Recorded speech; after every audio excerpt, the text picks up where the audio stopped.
Today, we take a look at what happens when an elite quarterback like Tom Brady faces off against an elite quarterback like Andrew Luck. We also see what happens when the New Orleans Saints put their own jazz on the Music City Miracle. I'm Brandon Perna, and you're watching the 12th Battle of the Pro Football Spot Channel, the only football channel that chokes on its own goddamn drinks.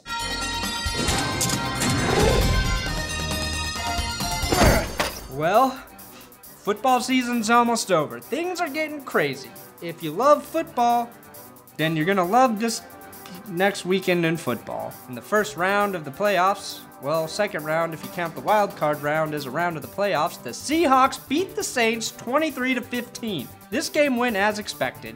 Drew Brees couldn't throw in outdoor weather. Thomas Morstead ousted Miami's Brandon Fields for dumbest miscue on a snap this season with this classic nutshot blunder. The Seahawks, aka Seattle PED Hawks, if you like illegal substance references tied into football teams' names, used all that built-in roid rage to hold Jimmy Graham to one reception for 8 yards in the entire game. January 8th, 2014 marked the 14th anniversary of the Music City Miracle.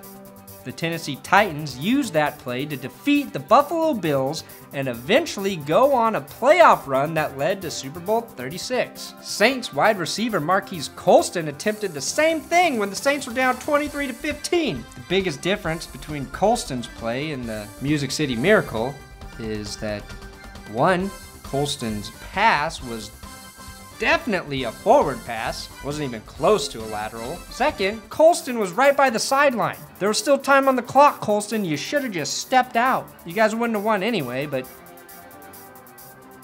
probably gonna want your quarterback to have the ball in his hands when there are a few seconds still left on the clock.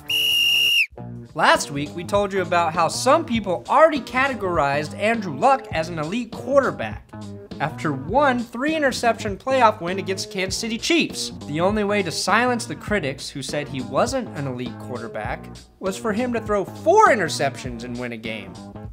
Well, he got halfway there with the 4 interceptions.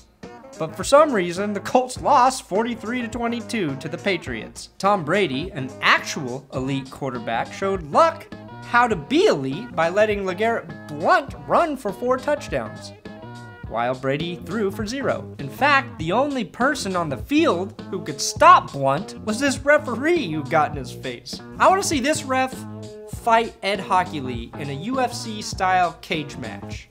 I would much rather watch that than the fucking Pro Bowl. However, Andrew Luck's elite status was reclaimed when he was able to produce so much saliva that Pete Carroll, who was on the other side of the country, got soaked. I haven't seen Pete Carroll covered in that much bodily fluid since he spent the night at the Delta Gamma House, USC's hottest sorority.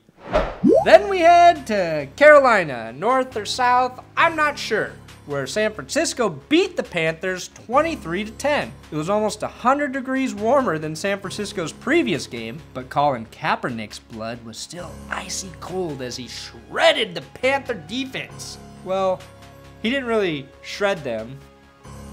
211 total yards isn't actually shredding anything, but they won.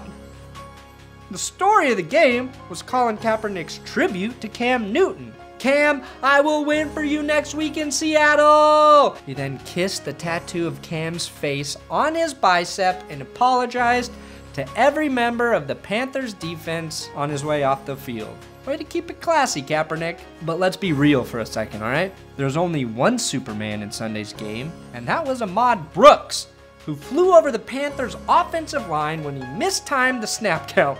And the best part is that Cam Newton, who claims to be Superman, flops right here harder than Brandon Roth's version of the 2006 Superman reboot. The other thing I noticed in the 49ers game is that Jim Harbaugh is 100% insane. Could you imagine if Jim Harbaugh was Phillip Rivers' coach? The animated faces we would have to talk about after the game would be incredible.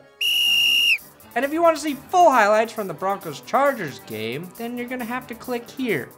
to watch them on my channel, That's Good Sports, where I talk endlessly about how much I love the Denver Broncos and Peyton Manning. So if you're a Chargers fan, probably shouldn't go there. Thanks for watching the 12th Man on the Pro Football Spot channel. Don't forget to subscribe.